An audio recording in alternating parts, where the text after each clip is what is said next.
It's not bad. It's got a bit of a burn on it. Oh, that's the good stuff. French The oak burn wood. is sexual to me because it just gives you that shiver, that orgasmic feeling Ooh. just through your whole body. That heat. Yeah, So yeah. I find whiskey to be very sexy just naturally. Oh, I almost forgot where I was switching. See, I wasn't switching then. I should have been switching. Oh, was that? Should be me, see? Well, look, we're gonna figure it out. Listen, by the time this is done, you'll have it. I'll have sorted. it down. I'll have it all sorted. There's no guarantee. I'm not confident. But hey, let's just go for it anyway. Yeah, well, the space bar should get me through it. This is it. All right, I'll just jump right in. Yeah, jumping. And welcome to the Pagey train. Oh, that was a bit croaky. I was at karaoke last night, but welcome to the Pagey train nonetheless. Today I have in the studio with me Alex Dona, awesome filmmaker, Western Sydney celebrity. Welcome to the show. Oh, no, thank you, mate. Good to be here. Good to finally be here. I've been sitting in the wings, waiting. When's my turn to be on the podcast? When am I going to be asked? But I had to work for it. You made me work for it. I did. Yeah, I did. Wait a couple of years, but here I am. Good to be here. Indeed. I just oh man, it's been hard doing the podcast because COVID. Yeah. Like I've been trying to get to my 100th episode for 5 months. I was at 90 in July last year. So to get those, because I've always said my goal has been 100 episodes. Yeah, cool. And well, once you get to 100, you know that you're good at it. Yeah, you're getting better at it at 100. The first 10, you know, you've done a good job, but then you get lazy with your work, everything, and then the technology evolves. You try to do it more efficiently, and then you don't get lazy with it, and then you become more targeted. Yep. And then you look at the quality, and you go, all right, how do I make this better? I know I've got systems and processes to do this now, and getting to that number 100 is certainly really difficult. Yeah. Yeah. Cool. What are you up to now? This is number 98. 98. That's good. Yeah, 98, man. Happy to be here. Happy to take my place. Thanks, man. It's number 98. Number 98, yeah, man. Is there going to be a celebrity for 100? Are you planning that out meticulously, or? Yeah, man. I've got a musician coming in. I'm doing it right, aren't I? You're doing great. Yeah, I'm just watching. I'm forgetting that you're doing two things at once. I can do it. Oh, look, just to fill in our audience here, I'm live switching tonight. Big shout out to Wade. He is away sick, so he can't be here today, and Misty's off earning money. So she's got her Writers' Festival on, and she's kicking at that. So I'm doing the live switching. So here's me, and here's Alex. There am I. Right? Yeah, there I am. We just got sidetracked there. Where were we going? I don't know. I forgot. It know. was so long ago. I had to sit in between, and so during that time, the whiskey's flushed out whatever was happening just before. So. Well, man, let me just say. 100. You were talking about something about music, and then 100. Oh, that's right. That's the 100th right. episode, who you were going to feature. Yeah, okay. Oh, that's right. So planning out how to do podcasts. So I usually try to book them like 6 weeks in advance. Sometimes you get a dropout, and then you got to have people that you know that you can call on to do one quickly. Yeah. So when I'm going for a guest like you, I wouldn't like ring you on a Monday and go, "Can you do it this week, man?" When you've got more, because you got your resident guests as well. Yep. And with the resident guests, you know that there's a pool of them that you can come on the show and just talk some shit. Yeah, too. But man, everyone's schedule's been so out of whack. So yeah, I think I've got 5 lined up after you, about 5. And the 100th, I think, is going to be a dude called Chad. So yeah, he's the Chad. Yeah. What a pool. Yeah, he's a musician. So hopefully I'll have a few cigars for that. Yeah. Yeah, cool. Yeah. But man, filmmaking. Let's do a bit of filmmaking. Might as well. Let's yeah, talk about it, man. I want to definitely say some of your films that I've watched are my favourites in Made in the West of all time. Yeah. They are wild, absolutely wild. Thanks, man. Yeah, certainly your last one. I've got it on here. Let me just pull it up. Yeah. Let me get it. Yeah, I was on your site. Oh, there I am. Look at There that. you are. Look at this. So I'll That's just my favourite get this for About our Me viewers. page ever. Just go to 3. Here we go. And this is the scene at the end of Yeah, the infamous. a girl's best friend. The scene at the end.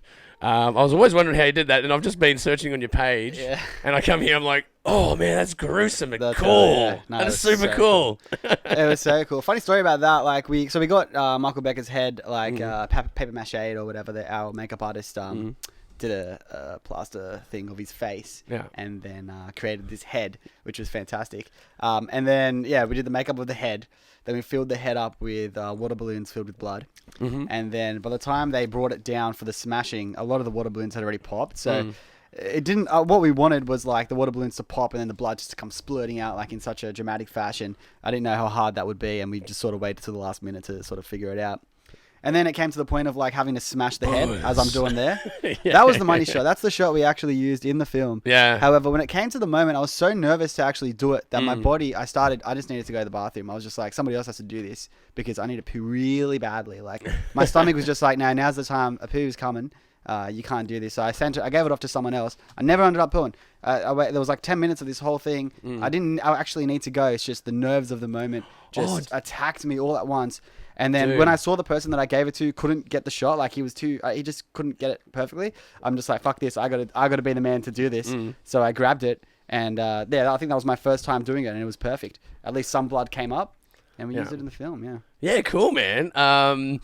I think, it was certainly really impactful, man. I remember watching it. There's so many references in that film that I absolutely love. Yeah, cool. I hope I don't want to give too much away. Can I talk about it a little bit? Listen, it's been a long time. Give it away now. Give it away. No, the Kennedy background in it, the whole Jackie Onassis deal. Because I'm, a bit of a conspiracy theorist, and when I started researching Kennedy, right, I had to go back to me. Switch, yeah. I realised he was he's an Irish guy, right? Yep. And I realised, and it was around the same time I discovered, oh shit, I've got Irish heritage. And then it was actually, I was watching The Departed, and you got Jack Nicholson talking in that film about the Irish mafia, and then they go, it took, before an Irishman could get a job in this country, it took us till the 60s until we had the presidency. May he rest in peace, right? And that's what he says in the movie. I go, man, it's a really cool line, and it really goes to that, oh, wow, because it talks about classism and the breakdown of classism, and then, so I'm really tied in with that. But the comical side of your film, man, where he's got a tattoo. Yeah, oh, man. He's back. That's the dream. I think I got it here, actually. Let me pull it up. That's my favourite part, I think. I've got it here, yeah. Let me just go to here. Might have been on your homepage. Yeah, it'll be up there. Maybe there. There it is. Right there. Yeah, look at that. There. Oh my god, that's a perfect tattoo. The Lincoln. That is the Lincoln. Perfect tattoo.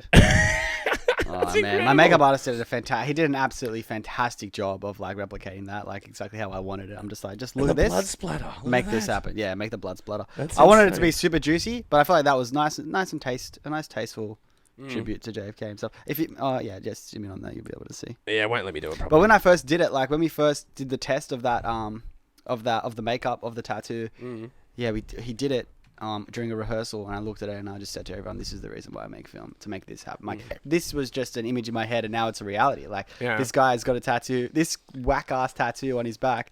It's fantastic. Like just to create a character that would have that tattoo. Man, it can only happen in film. I had a spit take when I saw that tattoo. Yeah, fantastic. Which was, if you think about the irony and all of that as well, like, because when he goes the tattoo and he pulls up his shirt and it's even got the blood splatter on there, you're like, Jesus. Yeah, it's brutal. Yeah, it's totally brutal, man. I just really, really appreciated that movie, man. But yeah, look, let me just pull out the elephant in the room. There's something that's been bugging me for ages. Yeah. When I did the file testing for your film at the festival, one of the most disappointing moments for me in my festival doing this for 10 years is that moment where I didn't get to show that scene. Oh, man. Of the head breaking, right? Because we watched that movie a couple of times before because there's not many films when you watch Made in the West, you categorize them, you get them ready for the judges, and you send them off. There's always about 4 or 5 films that you watch again. You go, I want to see that movie again, and that was one of them, man. And I think we even watched it like 3 times before we sent that to the judges because it was really awesome. Just the devastation. The sweat that beat it out of my body. You were running up and down trying to sort it out, which I respected that. I was like, okay, well, he's trying. I know he's trying to do something. I got up on my chair because I was right in the back row. So I got up on my chair and I turned around to the projectionist and I go, can I help in any way? Like, I've got links that I can give you. They're like, no, you can't do anything. I go, all right, I'll just sit back down and just hope that this is all worked out in some way. Because I was so really excited to show the film in front of everyone. And then that was, that's the moment that it all leads up to. And it was just so comical the way it ended as well. Like, it was pretty funny. Like, it's a good story, and it was just just the precision of exactly when it froze, right when she's about to smash his head in. Like, you couldn't really script that, you know what I mean? Like, that was just like the most inconvenient moment for it to happen. And it happened, so. Man, totally. I learned that shit happens, and that was terrible. Like any other film, it's devastating for anyone's film. Yeah. But out of all the films, it's the Yeah. one where you really want to see that 5 frames of that damage. Yeah, fucking Because that's the thing that punches you in the face and goes, ha ha, right? What a moment. Yeah, yeah, totally. But look, man, do you think, with balloons, like people doing NOS, is that like a big thing? Because I've heard a few people talking about this. Have you? Nangs?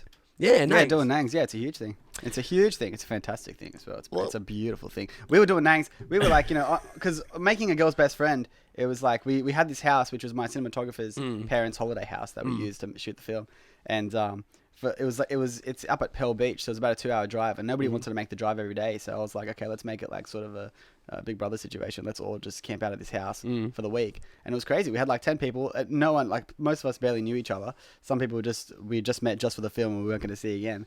And it was just like, let's put everyone in one house and see what happens. And it was great. We shot the film during the day, and at night time we all drank, smoked, and did Nangs. We brought Nangs with us, and we did it. I remember I did one, and I was like, I really enjoy Nangs. Like, they're really a nice, peaceful drug, I think. It's harmless in fun. moderation. It's harmless fun, yeah. Harmless fun, yeah. Legal fun. Somehow it's legal. Because you just get it at any, you can get it at a convenience store. Oh, can you? Shouldn't be telling your viewers where you should just get Nangs. Oh, look. But you can get it from No, but you convenience can. stores. No, I've been at a party where someone got it off Facebook Marketplace, man. Yeah, no, it happens. Yeah, absolutely. But they're doing it in balloons, though. See, when I was a kid, we used to do them in little chambers, and you'd get a little cocktail chamber, and you'd fill them up. Yeah, we still got those. Yeah, you put a couple in those.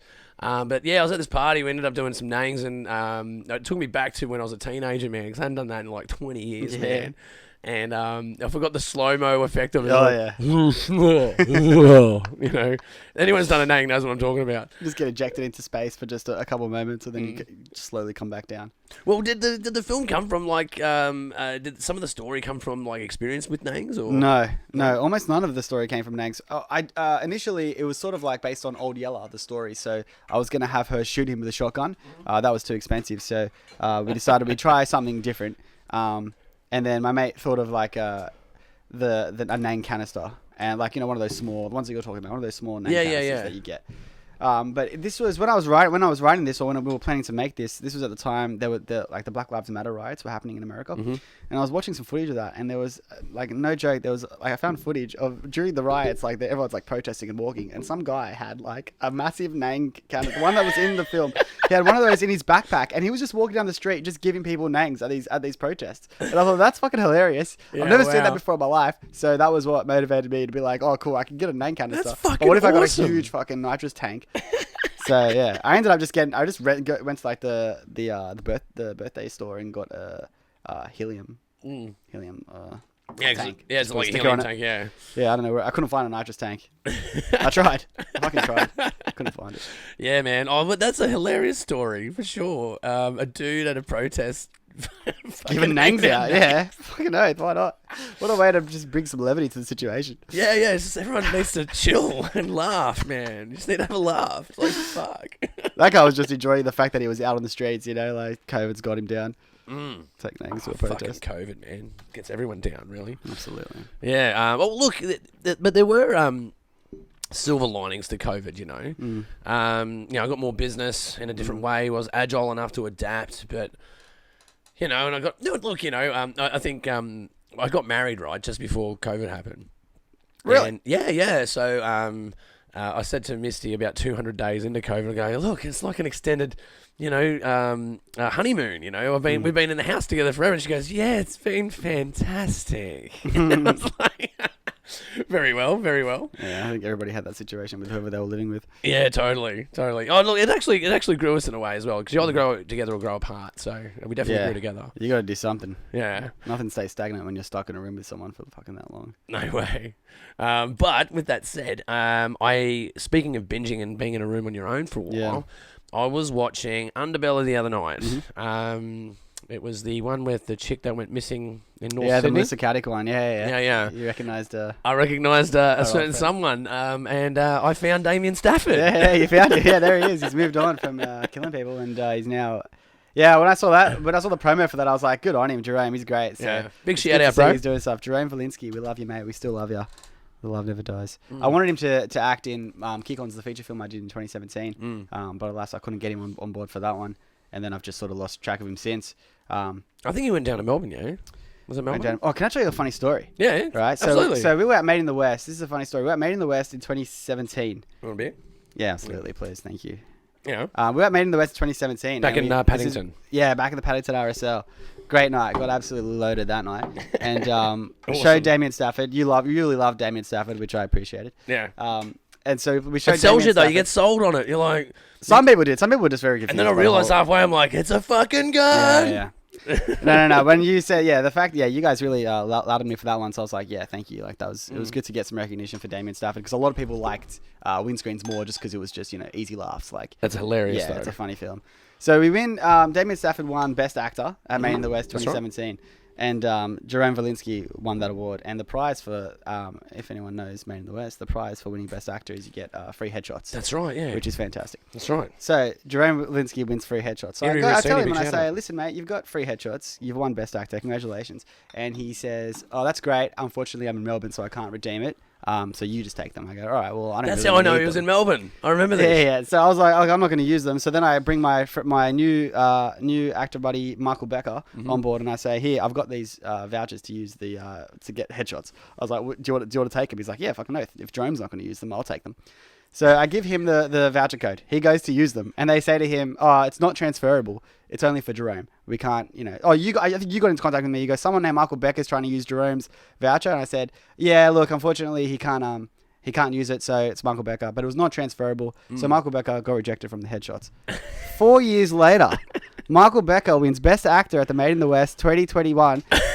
Wins the free headshots. So 4 years later, he gets to redeem the very same headshots he was rejected from 4 years earlier. Yeah, wow. I Which did is not now know. used. Yeah. So that was it came full circle.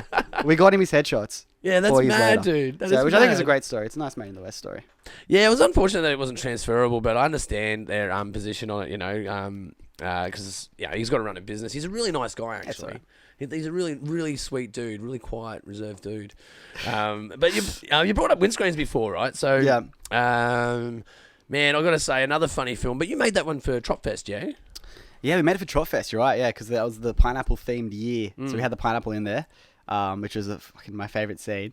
The old chiller, just the windscreen cleaner hitting on the old chiller with pineapple. Ridiculous. It's such an absurd movie. And then, he licks the sauce bottle. Yeah. Oh, man. It's soap. That was my return to acting after such a long time. Yeah. And then after that, I was like, hey, I'll just give acting a break for a second and just focus on writing and directing for a bit. Yeah. Yeah. But you ended up in the promos a lot, man. Your Yeah. shots. Well, I've been keeping track, definitely. Yeah, you went because you were so. The reason I get those shots is because when you do promos, as you know, you want stuff that is vibrant and Absolutely. lots of movement. Yeah. Someone doing something. You can't just put fishbowl people talking. They need to be doing things. And in that film, you did so much. Like I guess we'd call it like blocking and body acting. It wasn't all just.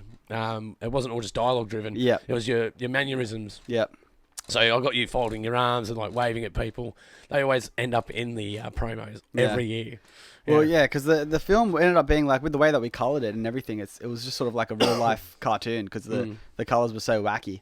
And we put a lot of effort into the costumes and that. Like, so my character was all red and the car was green. She was green. It was just, it was like a real life cartoon. So it was nice. It looked beautiful. Yeah, well, there's another thing in there. You had the stoplights because you had the stoplights with the styrofoam. Yeah.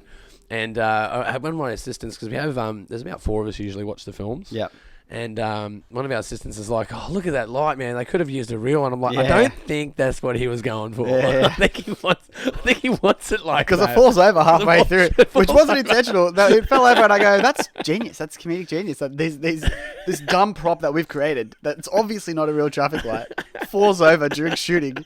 Why would it not just leave that in there? That's I thought it was fantastic." hilarious. We battled the wind all day, and then when it fell, I was just like, "Oh!" And it fell at a good time as well. Like, it fell when, in the story, his life was falling apart, so the traffic lights fell over, and we're just like, "All right, we'll leave that in there because it's a wacky film. Who gives a shit?" Like, It doesn't matter. I'm not going to take that shit too seriously. Obviously, ideally, I would have loved to use real traffic lights, but there's no way we can film. There was a 2-day shoot. Yeah, how are you going to get away with that? You On can't the get away first, with we that. found a nice quiet street in Western Sydney, nice and quiet during the week. Then when we get to shooting, we just start hearing all these like bags, and we hit the Google. It turns out there's a firing range on that street, so we've decided to shoot right next to a firing range. We're like, fuck, all right, whatever. We're just gonna have to push through with this. Halfway through the first day, ranger sees us, leaves us, calls the cops. The cop comes, and like I'm holding the run sheet in my hand. Because I was like producing, because I had the run sheet in my hand, and he comes, and I go up to him, and I'm holding the run sheet, and he puts his hand out, and I go, oh, this is not for you, like, this is not a permit or anything, this is just my run sheet, like, I've got nothing, no legs to stand on here, I shouldn't be here, I know that, and he's like, yeah, you guys can't be filming on the road, like, you can't be, if you don't have a permit, you can't be here. I go, yeah, look, we only need like a couple more hours. This was like 11 o'clock, we were planning to go till 6. I was like, we only need a couple more hours. He's like, oh, you got to get out of here, I'm going to come back in half an hour, you guys got to be out of here. I go, all right, whatever. He never came back. We shot that day. We came back the next day and shot the whole next day. So Yeah, they got better things just to do. I know. Like, leave us alone. We're in the quietest street in all of Western Sydney, man. Just And let us make a movie, please. You're not doing any harm either. Like, we have a few tactics that we use because I think that's just being brutish. Like, I'm just going to call your bluff. I don't think you're coming back. And I think I would have went with the same thing. I'm like, he's not coming back. He's got better things to do than worry about some geeky film guys like making some movies, man. Absolutely. Did you see what happened to us when we shot at the car wash? Did you see the news article about that? If you Google, I'll pull it up. If you definitely just chuck in Google these words. Chuck in car wash beheading. What? And you'll see what happened to us on the third day of shooting this film. Car wash beheading. Yeah, it should be on the first. There you go. Trotfest movie filming at Sydney car wash mistaken for a public beheading. What? Yeah, and that's me. Look at me in my outfit. Oh no, let me just get this to Look at line, that. man. Let me get it to line. Show Oh, the this is gold, man. This is gold, Jerry. It's gold. We were shooting in Condell Park, and we do the scene where the guy kidnaps me. Right, I'm the windscreen cleaner. He kidnaps me to go work at the local car wash. When I get to the car wash, they pull a balaclava off of my head. Now, because of my outfit, if you could see my red outfit, this was back during the ISIS days. This is back when ISIS was really in. The penny just dropped, man. The ISIS... The ISIS outfits, I know they weren't red, but they were bright orange, and it looked like we were filming some sort of ISIS beheading. Because you look like prisoners now. I understand. So someone called the cops, and this one cop car turns up, and they were laughing about it. They had a laugh. They were like, "All right, no worries." They leave, and then a riot squad pulls up. These heavily armored people get out, 4 heavily armored guys, and this woman who was like the leader, and she was pissed. She was not happy. She's like, "You can't be wearing a balaclava in a public place." I'm like, "Look, it's a private property. I'm sorry that people could see in, but we have a right to be here. We're shooting a film. Like, we're not beheading anybody, so we're not doing anything wrong. You're coming here angry at me.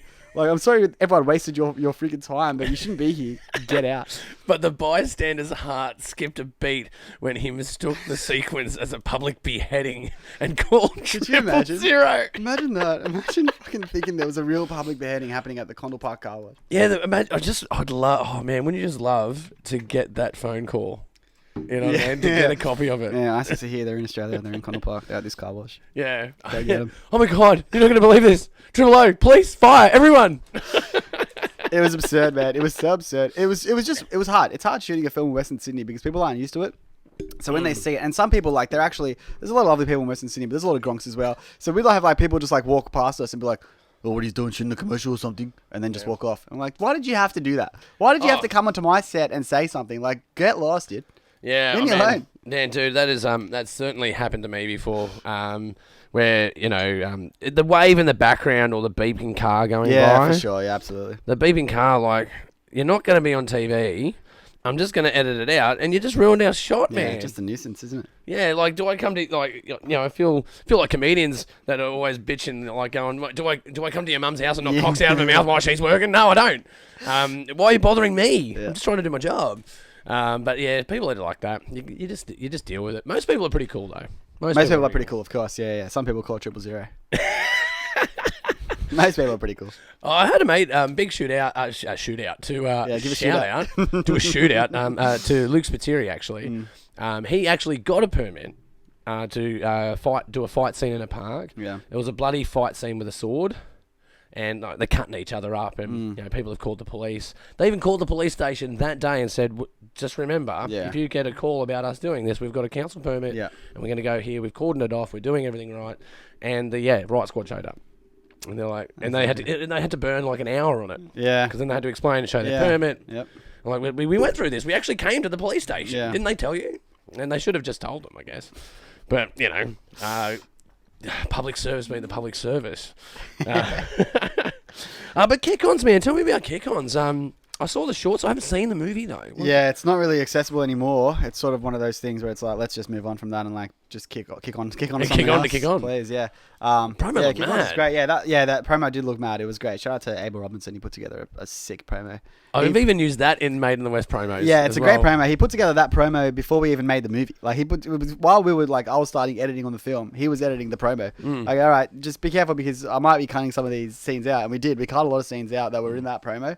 But that promo was probably the peak of like what kick-ons did for us, because that promo went pretty viral that night. We had like a couple 100,000 views. Yeah, it went nuts. Yeah, 100,000 I think overnight or something.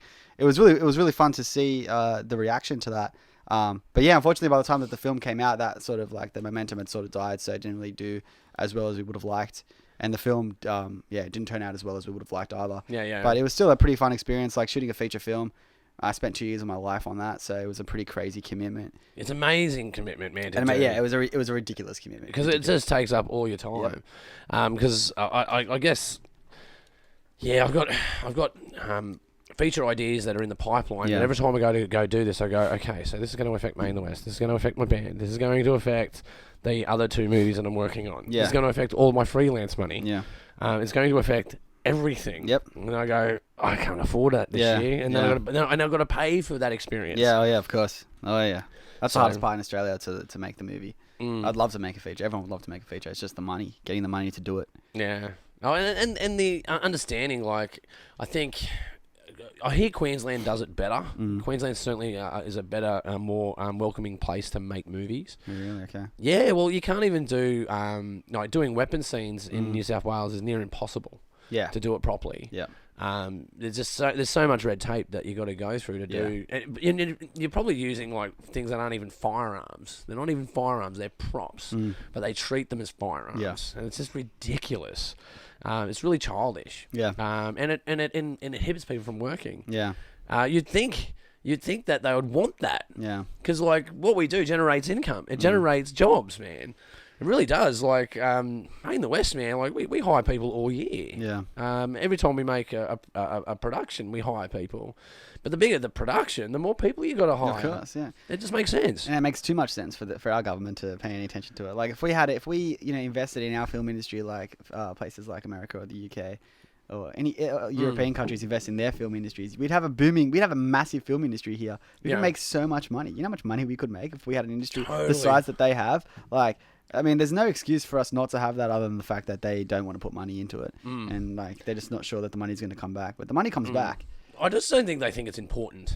I think they classify it as something that isn't relevant. They don't feel it has relevance. They think about hard infrastructure. We've got to build this bridge. We've got to build this building.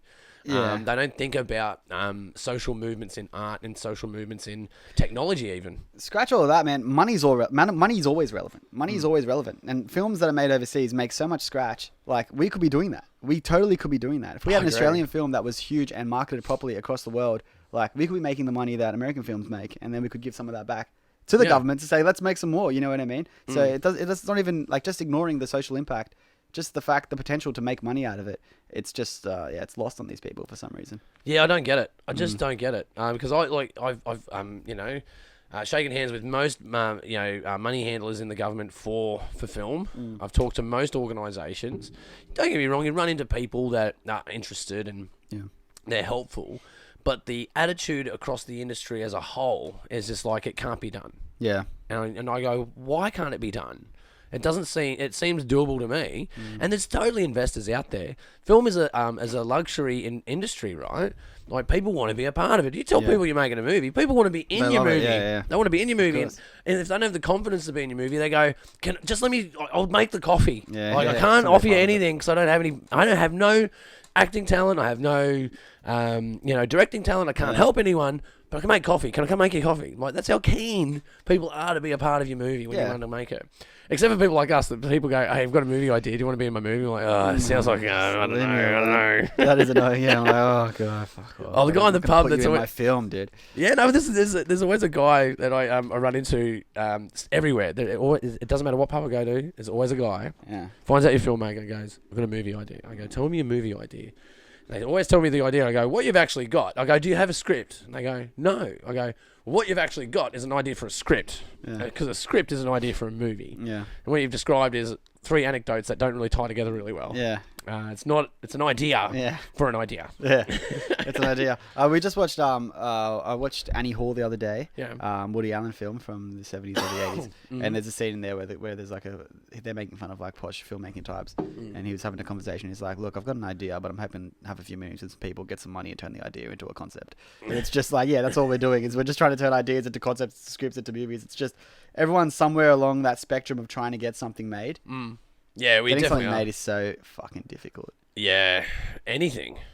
Try to make 5 minutes of film. Yeah. Try to go from the whole process of going, here's an idea, write the script, do the shot list, do the location scouting, enroll people in the idea, do some publicity around the idea before you've even filmed it, cast it, get actors that want to be in your movie. Good actors, rehearse it, do that a few times, go and shoot the movie, rent gear, deal with the authorities. Essentially, every time anyone who makes a movie, just saying to you guys, you're going to deal with the authorities at some way. Point, yeah. Well, one of my deals is like we do the Linda routine. So me and Jay have the Linda routine worked out. So security guard, this works on security guards, by the way. So a security guard comes up to you and goes, "You're not allowed to be in this car park filming this movie." I'm like, "Oh, you're from Wilson Security, huh?" And he goes, "No, I'm not from Wilson." Like, and then hit your producer and go, "I fucking told ya, fucking Wilson Security. How fucking hard is it? Jesus fucking Christ!" Lose your shit at your producer and make that security guard feel super uncomfortable. Yeah, cool. That this guy's about to lose his job.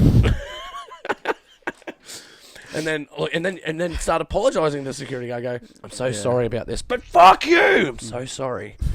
And then if you make it feel super awkward, they'll go, "I'll just finish up." Just and forget about it. Just forget about it. Like, didn't come. All right, they're like, "All right, let's get back to it." Yeah. But yeah, once you've shot your movie and dealt with the authorities, then you've got to go into post-production and edit it, providing nothing went wrong. And then like that happens. Yeah. And shooting, everything goes wrong. Everything goes wrong. Everything always goes wrong. Things that you didn't even think were possible to go wrong will go wrong. And you go through that process, and then you'll edit it. And then you may end up with a finished product. And now you've got to then sell it. Somehow. The hardest part. No one ever thinks about this part. Never thinks about it. Who wants to think about selling it and distributing? No one wants to think about selling, distributing, marketing. People just want to make the fun thing and then just be like, someone else is going to take this, right? And give it to people. Yeah. That never happens. Oh, it will sell itself. Yeah, it will just sell itself. It's that good. It's that good. It's so good. People will see this and their eyes will come. They'll be like, "Jesus Christ, it's amazing." We've been waiting for this film. We've been waiting for your film. Thank you for making it. We love you so much. Everyone, and that's what it is as well. I find films are selfish and selfless. Yeah, totally. You're doing it because I want to make this movie. And then you go, "Well, I want to make this movie with my friends, and I want to make this movie with people I want to make a movie with." And then you go, "But I want to entertain people. I want people to watch it and go, I love that movie," and they walk away having a good time. Yeah. So that's the the selfless part, but it's a selfish endeavor as well. I like that about it because it makes you better. You become a better practitioner. You become a better filmmaker. And every time you become a better filmmaker, your audience is always more happy with you from their last film. Absolutely. It's a growth on both sides, you know? And I really enjoy that journey because it's so mysterious. Yeah, totally. Because you don't know what it's going to be that's going to set people off, or what makes a film entertaining and what sets it apart from the rest. And I just know that my most recent film has done the best in terms of awards and recognition from festivals worldwide to any other film that I've made. So I know statistically I'm definitely getting better. So it's like I'm just excited to make the next thing when I get the chance to make the next thing, because if I put my head down right, then it will be better than A Girl's Best Friend, which I'm excited to see what that would look like. Yeah, I call it flipping the switch. There's always that moment where you go, "I want to go do this thing," and you go, and you got to have that moment where, it's just fuck it, I've got to go do it. and you got to. There's one action that always starts it, whether it's writing the script or showing a friend the script or going. Yep. All right, you're my producer. Go get me some locations and show them to me. We'll do this, and then, all right, let's cast this movie. Put it on Star Now. Let's see if we can get some cast for this movie. And I find that the more people you enroll in your idea, the harder it is to turn away from it. Yeah, absolutely. It's so hard, because now they're invested in it. Yeah. Can't let them down. Accountability, that's all it is. Like, you're getting people, and that's why it starts with the script, and it starts with a good idea or a good story. Because if you can get people on board with your story, they're going to care, and they're going to go through the effort to participate. And once you have more people on board, you can't turn back now. You've got these people invested. You've got people giving up time for you, which is awesome. Because and it's not for you deep down. They care about the story most likely, or they care about what that opportunity can bring for them, which is great. Because if the film ends up being well made, it's an opportunity for everybody to do better and to move on to bigger things. So yeah, and it does move on to bigger things though. That's the other thing I've experienced. Everyone that I've experienced at Made in the West, where they've got an audience in front of their film. Yeah, totally. And then they know, and you know that there's guests there from Create New South Wales. You know that there are guests there from AFTRS. You know that there are guests there that have influence, and you know that they're in the crowd. And not only that, you're surrounded by everyone else that does what you do. Yeah. And then there's the other layer the other layer that I really like are just the fans. Yeah. There's fans that show up. I never thought that would happen. Like, there's at least 100 fans in that room. And the rest are all part of film in some way, but the others are fans or friends of filmmakers, right? Yeah. And when you have that, and then it gets awards, it does well, you get to show that online, and then people go, "Oh man, I saw your film. Can I work with you in the future?" And those collaborations happen. Yeah. And then all of a sudden, we're all tied to the industry in some way. We all make money making film. Yeah. And then you go, "Oh man, I need a cameraman." There was that guy that did that film. Give him a call. What was his name? Look him up. He's on Facebook. Look him up. Yep. And then all of a sudden you're giving people work. Yep. And that's why it ties back into, like, why in the fuck don't we have a film industry, man? There are so many eager beavers out there. Yeah, absolutely. Yeah. Well, that's why, we rely on, like, grassroots festivals, places like Made in the West, because there's definitely some festivals where that's not the case, you know what I mean? So, like, and I've said this a million times in every interview that I possibly have with Made in the West, which is like, there's a difference between Made in the West and some festivals compared to other festivals who will just take your money and won't give you the audience that you want, you know what I mean? I won't name the festivals, but there's been festivals that I've gone to in Sydney where... I've got names for them. I call them a laurel shop. A laurel shop, yeah, absolutely. They'll just be happy shops. to give you a laurel, take you $50 for a submission, kick you out the door, like, oh yeah, come.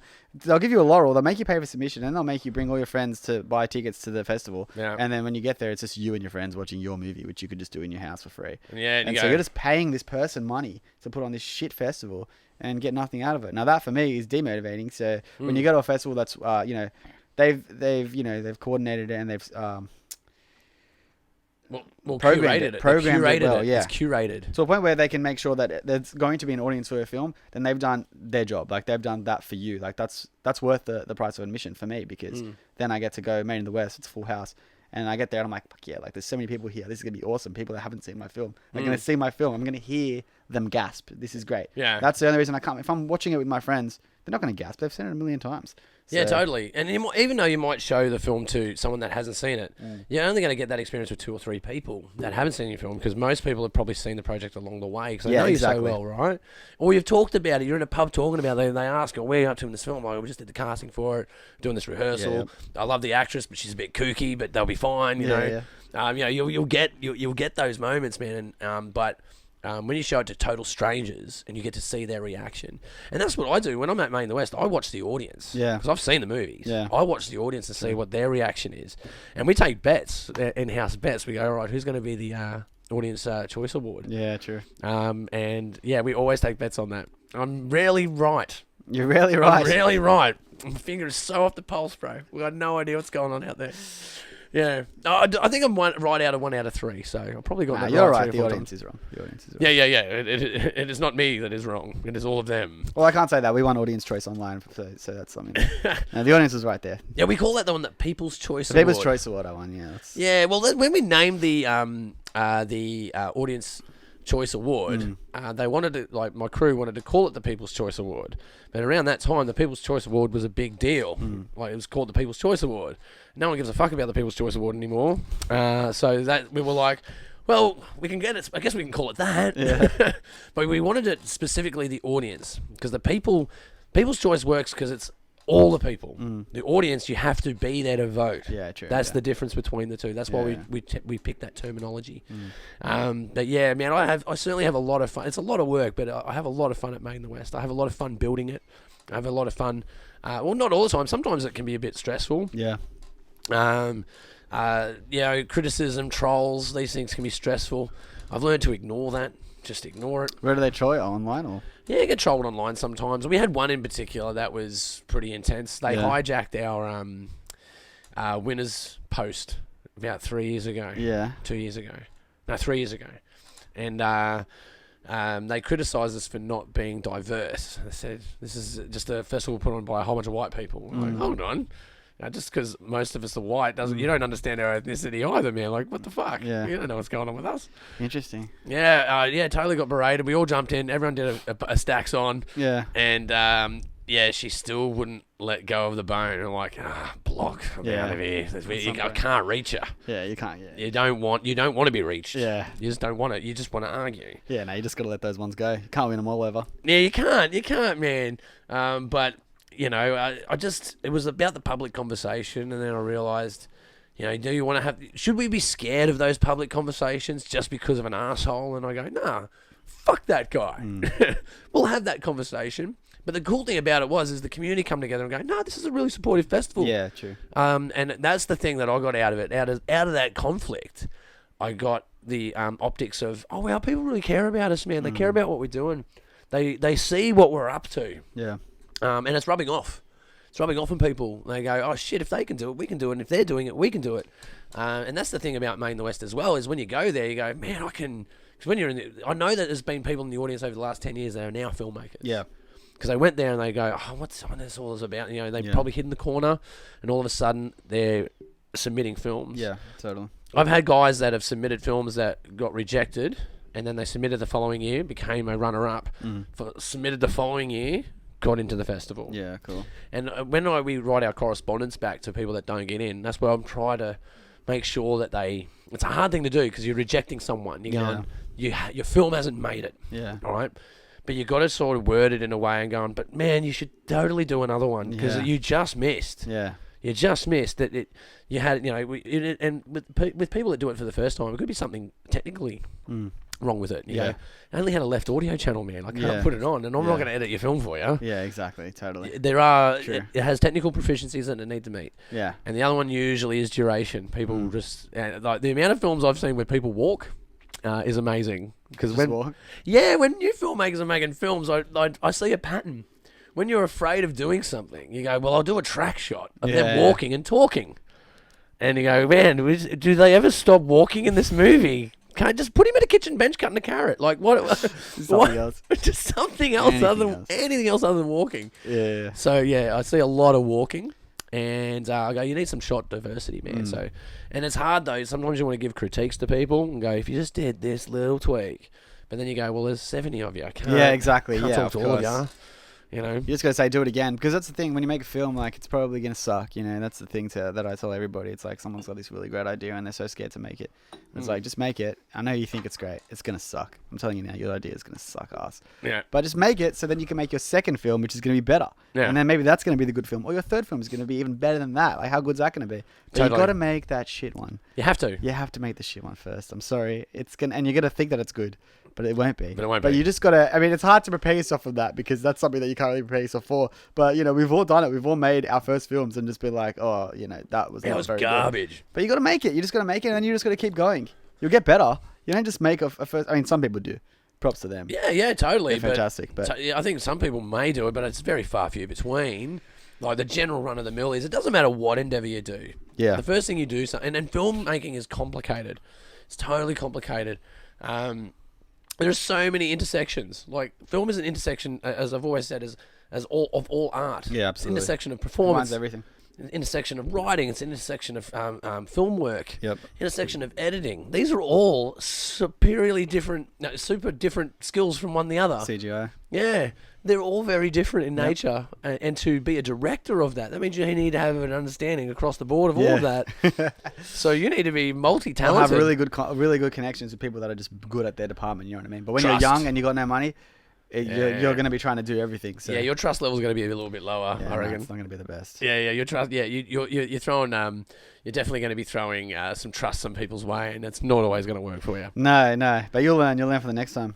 Yeah, and well, the other thing I learned really is people. Mm. When you talk to people, because like I call them walkers and talkers. Like a lot of people, some people can walk, some people can talk. Yeah, okay. Sometimes I've dealt with people like, yeah, I can do that, And they go do it, and they can't. You're like, nah. So you talk, you can't walk. I need a walker. So you got to read personalities as well. But I certainly see this for me, like because I was into music a lot, as playing in bands. A lot of similarities between film and being in bands. Yeah. Like a director is a lead singer, a cinematographer is a lead guitarist, a drummer is an editor, a bass guitarist is a audio operator. The personalities are almost looking at film crews and looking at bands. Yeah, true. The similarities are crazy for me. True, it is a band.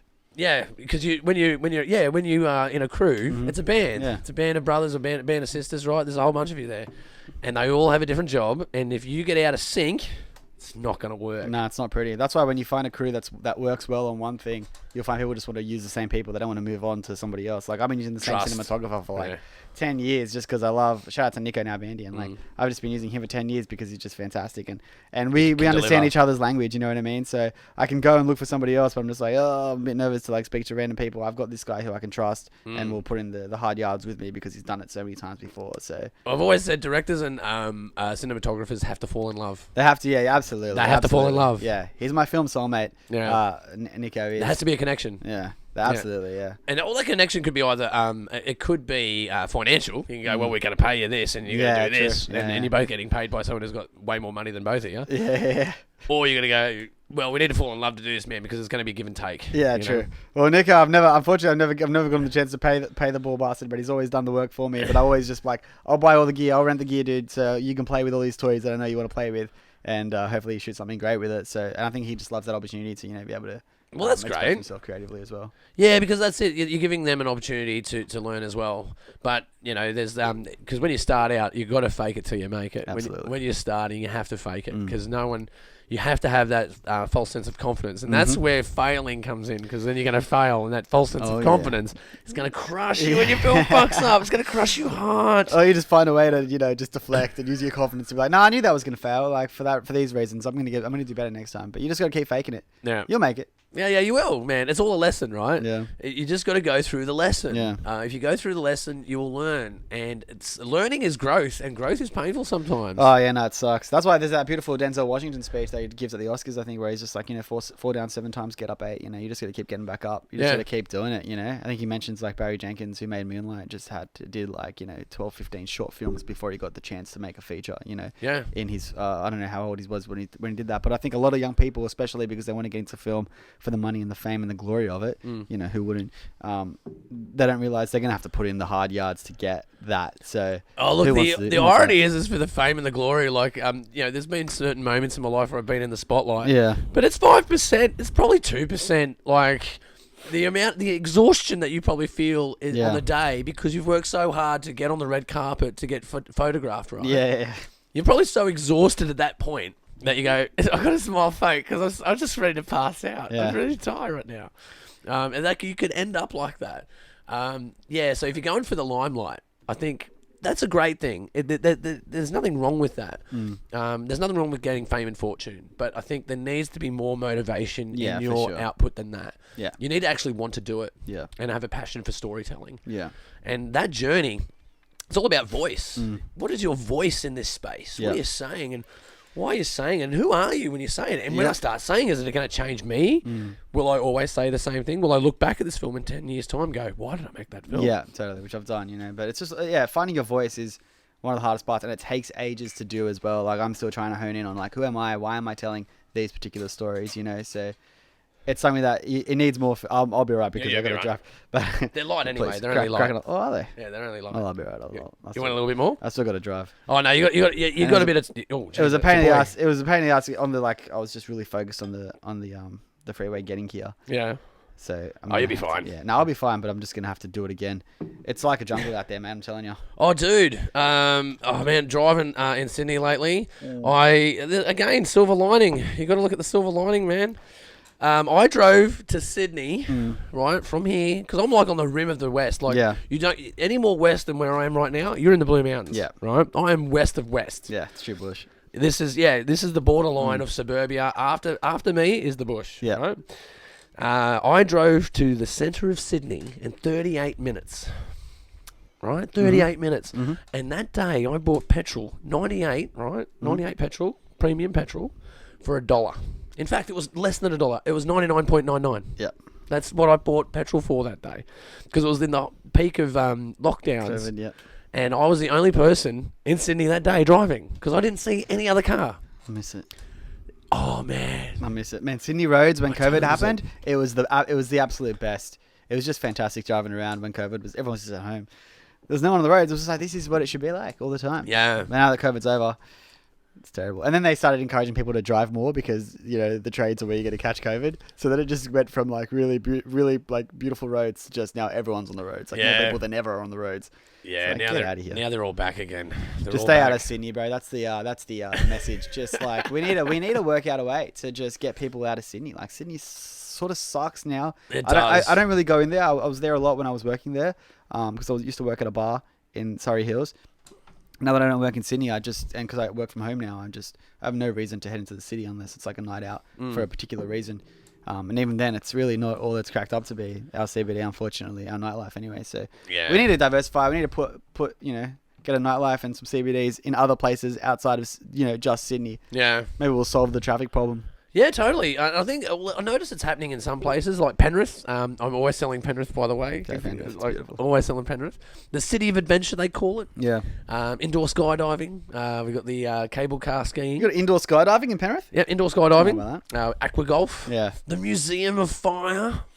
No, there's no fire in there. It's just fire engines. Are you serious? Yeah, they've got the museum, man. Kids love it though. Yeah. I see families going there all the time. Like my godchildren went there and they loved it. They thought it was awesome. But no, there's definitely a shift that I've seen in the nightlife, because I go out in Penrith quite a lot. I'm playing a pool comp at the Cow.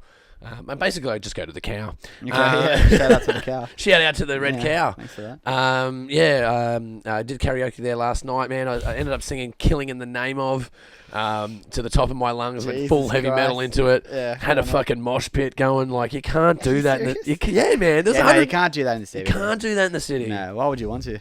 Yeah, they won't like it. They'd look at you funny. Yeah, they'd look at you very funny. Oh, dude, when I do gigs like out west, crowd erupts. They love it. They haven't even heard your music before. You just rock up with a fresh EP. They haven't heard you before, and they'll love it. Yeah. As soon as you pass Crystal Street, so if you get to the Bald-Faced Stag, which is now called the Crowbar, if you get past there, and once you get into Broadway, once you get into those pubs, the crowds are always the same. They'll fold their arms and stand at the back and give you a stunned mullet. That's all they will give you. You've got to yell at them and they still won't react. Play down in Melbourne, doesn't matter where you play in Melbourne, they fucking love you. Yeah. They're just happy to have a show in their pub. Yeah. And you go, man, and that's the thing that really bothers you. And I guess, because you go, well, it took us a year to write this album. We're out here performing it for you for fucking pittance, right? We may make $100 out of this. But big shout out to Frankie's, actually. That's where we always made the most money, was at Frankie's. Yeah. They always put on a case of beer. Yeah. And a pizza. Least they can do. Yeah, you're artists, man. They know you're hungry, right? Yeah. They know you're starving. You haven't been fed in days. And a box of beer. Yeah. That's how you're supposed to do it. Again, though, it's the same as the music industry and the film industry. I don't know why that it's not thriving.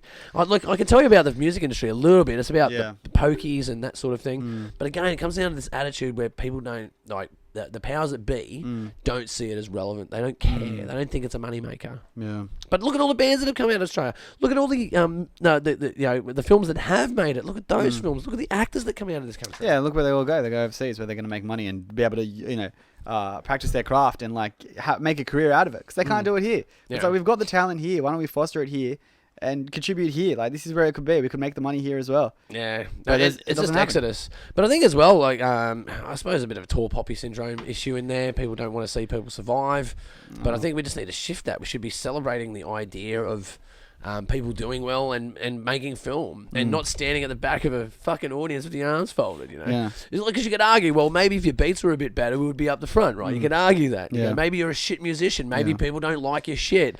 But then you play against the other bands in contrast, and they go, "Fuck, man, that was an awesome set." Because you know after playing for 20 fucking years, Yeah. how good music is and how shit it can be. Yeah. You know what's good and you know what's not. Yeah. Like, you may be subjective in difference, but there is an objectivity to it as well. Sure. There are things that Of are course, yeah. like, you can have a really good movie that was shot horribly.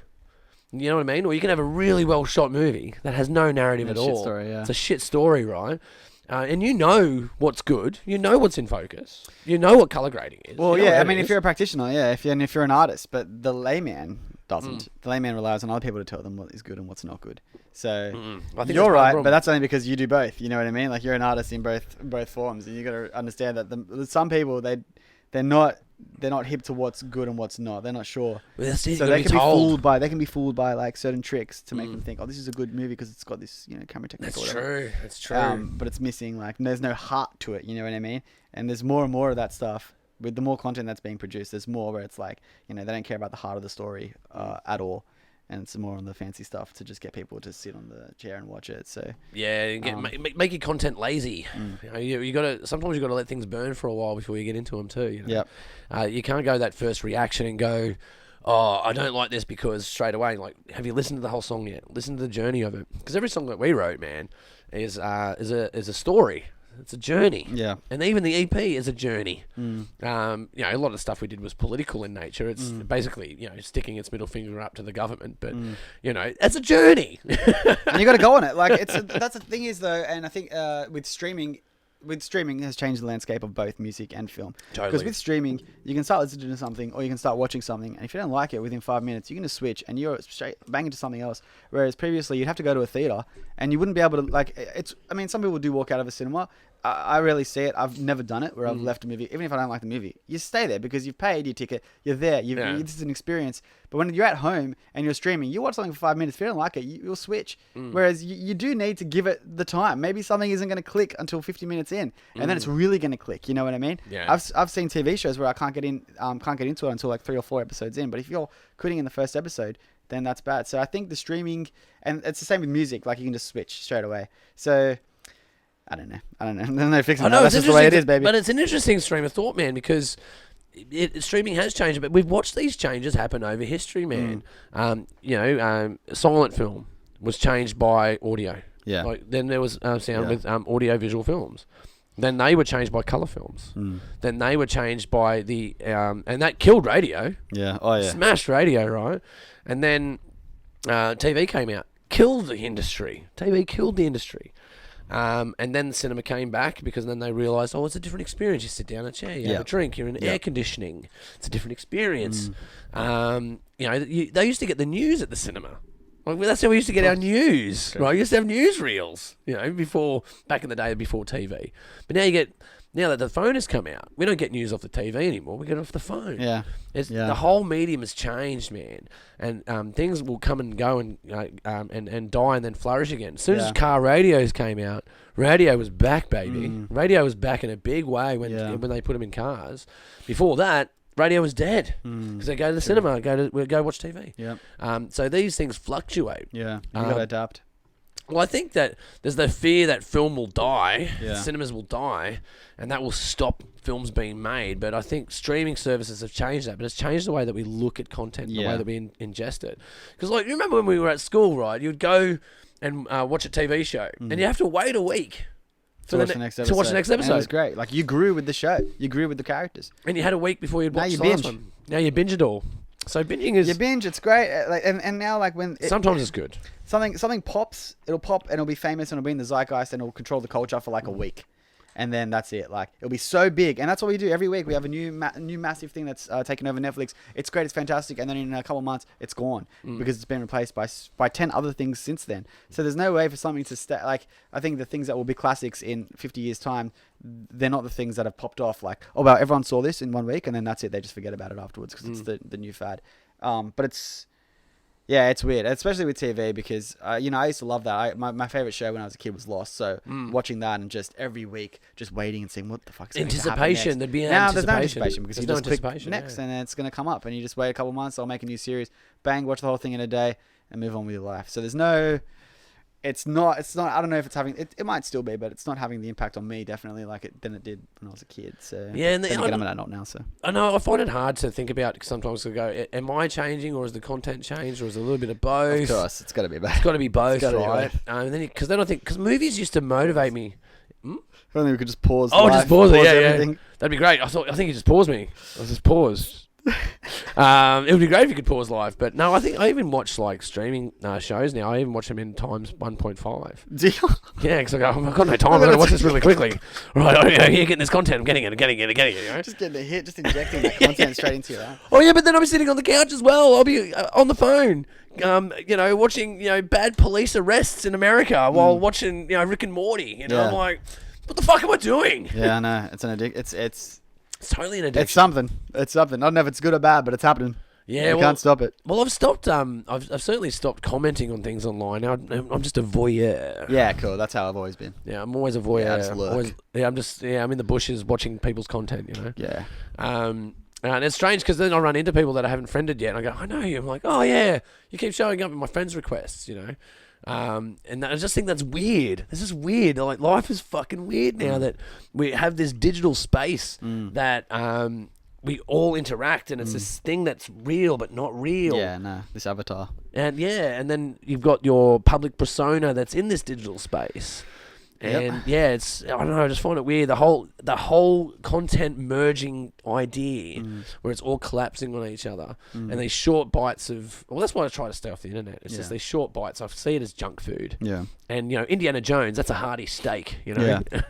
Back to the Future. That's what it is, yeah. That's you're a good sitting steak. down, you're enjoying, you're going to pan out your enjoyment for a bit, not just scroll through TikTok, watch 6 seconds and go bang, bang, bang, bang, bang, bang, bang, bang, bang. It's just junk food.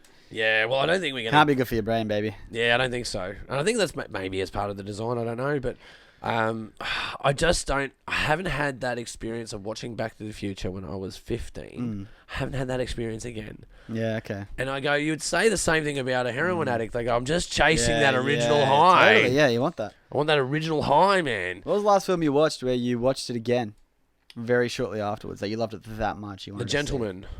With Guy Ritchie. Guy Ritchie filmed. Yeah, that was pretty great. Yeah, that was awesome. That was awesome. That was fresh. That was very fresh. Yeah, it was fresh. It was up to date. It had the nuances of Guy. Yeah, man, he was. Yeah, it had good dialogue in it, man. I like the dialogue. Well, Guy Ritchie films are always fantastic. Yeah, it's well written. Yeah, and it's got those that slang in it. Like he called him, he's a proper handsome cunt. It's like there's really good dialogue. He'll do that. Yeah, he'll do that brash stuff. Which is why I love those kind of filmmakers where it's like you're going to see a Guy Ritchie film, you're going to see a Tarantino film. Like, I think I don't know. I miss when like filmmakers were like celebrities. You know what I mean? Like this is this filmmaker. He's amazing. Now it's like there's like a million directors directing a million different things, and none of them have their own voice because they're all just taking other people's scripts and making this and making that and making this and making that. True. So I love Tarantino. I'm a big fan of Tarantino. A big fan of Guy Ritchie. So. I don't know. Yeah, the last film I watched twice was Once Upon a Time in Hollywood. I watched that like almost a couple of days later by myself. I think I watched that a couple of days ago. Actually, I've watched that a few times as well. I fucking love that movie because it's the ultimate revenge fantasy. Because if you're a filmmaker, man, say what you like about Polanski, right? Yeah. But his life certainly went off the rails when his wife got murdered. Oh yeah, as you can imagine. Yeah. Yeah. It was insane, insanity. And then you look into the conspiracy theories behind, Manson himself being a part of MK Ultra and this whole LSD fucking experiment by the government. You're like, whoa, this is insane. This is insanity. Yeah. And that movie is insane, but it's a bit of tongue in cheek about the insanity of what the reality was. Yeah. But they just rewrote it and go, the bad guy got it this time. And I thought that was great. I thought it was great because you spend the whole film being like, oh, it's going to happen. is Tarantino going to show it? Because Tarantino shows this sort of You're stuff. like, yeah. Is he going to show it? Because Is he he gonna show would. that? If anyone's going to do it, he would. But he did it, and it was a really beautiful ending instead. And the whole film, like when I was watching it, I'm just like, because I know what happens in real life. So you're sitting there going, oh, it's going to happen, and like you've got all this beautiful, just the way it's all set up for that last night where he's got the time and he's got the music and he's just. And he's had the you're LSD just like, cigarette. It's yeah. going to happen. It's going to happen. It's going to happen. And then what happens is completely different, but it's completely amazing in its own right. So it was just like a nice cathartic. Oh, Tarantino, you solved it. You fixed reality. Let's just pretend this is reality. What Tarantino wrote. Man, I was watching that film the other night, and I was pretty stoned actually. And when I was watching it, I was like, if I was anyone, because when you put yourself in the character's shoes, right? Yeah. Am I the lead or am I the support in this movie? Yeah. Am I the stunt man? Because I'm willing to throw myself out of a car for someone. Yeah. Or am I the guy that is super drunk in his driveway with a margarita going, Oh, "Fuck your car off, bro." They're both great. And I Yeah, go, they're I think both I'm, the vibe. yeah, I think I'm more towards the main actor in Yeah, that we're all one. DiCaprio. Yeah. We're all DiCaprio. We all want to be Brad Pitt. We all want to be Brad Pitt, But we're all DiCaprio. but we're all And DiCaprio. he's just in the pool rehearsing his lines, or he's just sitting with his frozen margaritas. Just like that's a vibe. That's a vibe and a half. Yeah, I think because like Brad Pitt in that film is he's boss man. He's a tough guy. Oh yeah. I just don't think I'm that tough guy. I think I'm more of the other guy. No, but we want to be. I want to be the tough guy. That's why he's there. He's there to be the fantasy. Yeah. He's our stunt man. Yeah, he is. Yeah. He's the he's got the six pack. He's got the looks. You want to be that, but you realise, I'm the whiny guy. Yeah. I'm the Joel Edgerton. I'm not the Nash. Yeah. Not Nash. Oh man, look, I'm super conscious that we're running out of time.